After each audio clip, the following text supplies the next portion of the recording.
കൊതിക്കുന്ന നാടിത് മുത്തുപ്പാറ എന്ന ദേശമിൽ അന്തിയുറങ്ങും വലിയുള്ള അവരുടെ കാവല് ഏകല്ല.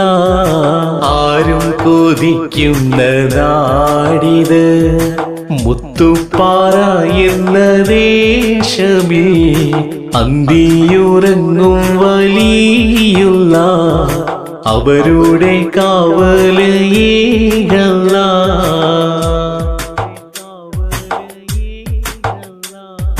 പൂർവികരാം സയ്യിദന്മാരുടെ പാദം പതിഞ്ഞൊരു ദേശമിൽ ഐക്യമിലെന്നും ചേർത്തിട് നാദാർഹമുറാഹിമേ.